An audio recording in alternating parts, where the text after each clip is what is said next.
आने वाले वक्तों में पाकिस्तान और इंडिया के दरमियान जंग इसी पैटर्न पे लड़ी जाएगी जो यूक्रेन में हो रहा है। मुझे ये ना कहिए कि इंडिया जो है वो रूस नहीं है और हम यूक्रेन नहीं है। वो दुरुस्त बात है कि पाकिस्तान एक एटमी ताकत है, यूक्रेन एटमी ताकत नहीं है। वो था एक जमाने में, उसने अपने तमाम 1200-1300 एटमी हथियार उसने सरेंडर कर दिए। मगर उसके बावजूद मैं आपको बताऊंगा कि क्या सिमिलैरिटीज हैं इस जंग की, कि जो इंडिया जो है पाकिस्तान के खिलाफ जिस तरह इसको डिप्लॉय करेगा।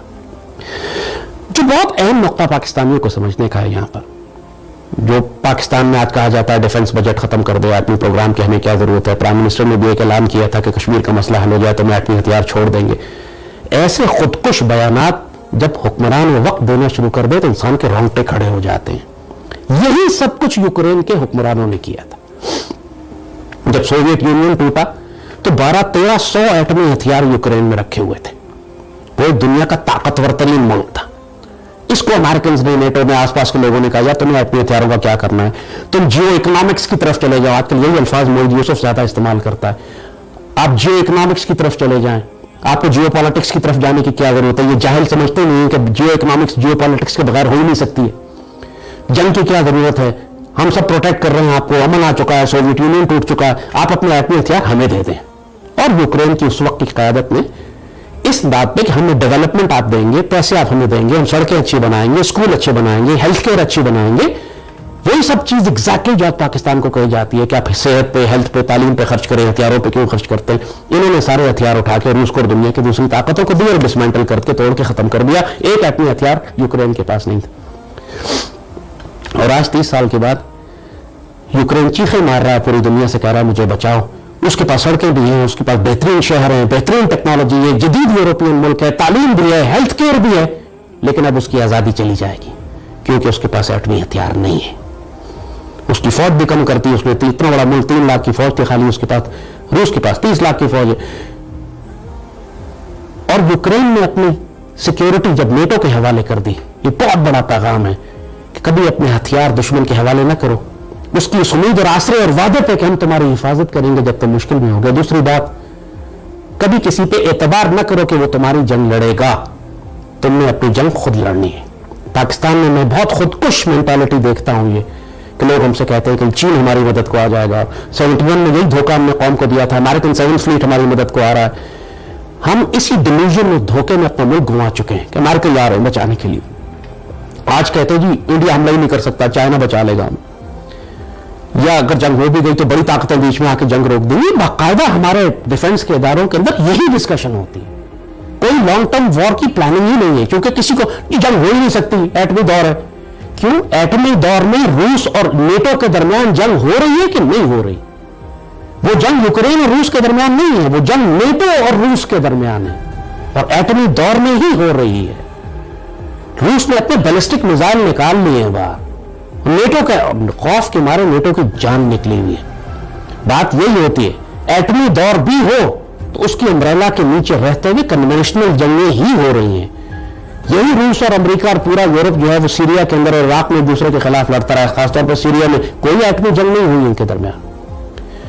ये जो डॉक्ट्रिन है कि पाकिस्तान और इंडिया दोनों न्यूक्लियर वेपन स्टेट्स हैं, इनके दरमियान जंग नहीं हो सकती, ये सारी डॉक्ट्रिन भग से उड़ गई है आज यूरोप में कि नेटो और रूस के दरमियान जंग हो रही है इस वक्त। और नेटो जो है वो खौफ के मारे पीछे हट गया। रूस ने परवाह नहीं की, वो पूरी एग्रेशन के साथ अंदर गया, उसने पूरी पावर इस्तेमाल की अपनी, और थ्रेट इस्तेमाल किया कि अगलों को उसने घुटनों पे लिया। पूरा नेटो घुटने पे आ गया खौफ के मारे।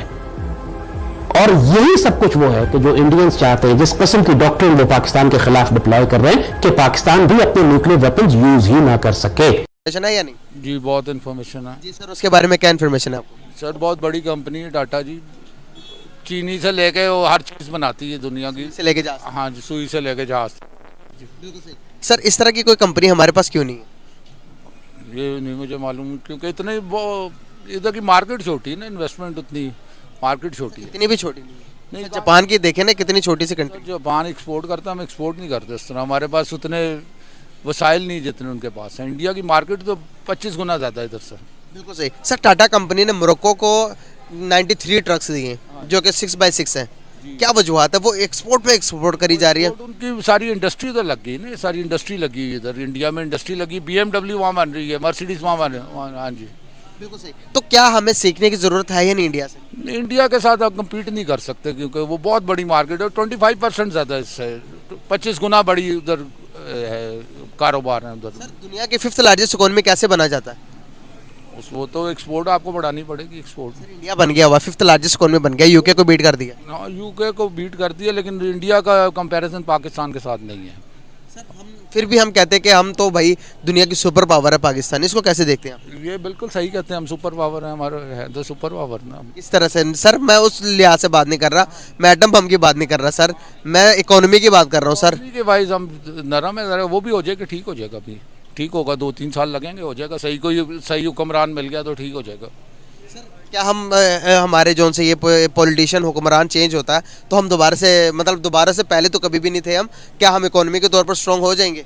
होंगे, इंशाल्लाह होंगे। कैसे होंगे? थोड़ा जज्बात को साइड पे रख के अगर प्रैक्टिकली तौर पर बात करें तो क्या हमें बेहतर ये है कि प्रैक्टिकली अब देखें, पिछली गवर्नमेंट ने बहुत तबाही मचाई है। गवर्नमेंट ने इंडस्ट्री में, इंडस्ट्रियलिस्ट हूँ बहुत, मतलब इंडस्ट्री को बहुत उन्होंने दिखाने के लिए हाथी के दांत और थे और खाने के और थे।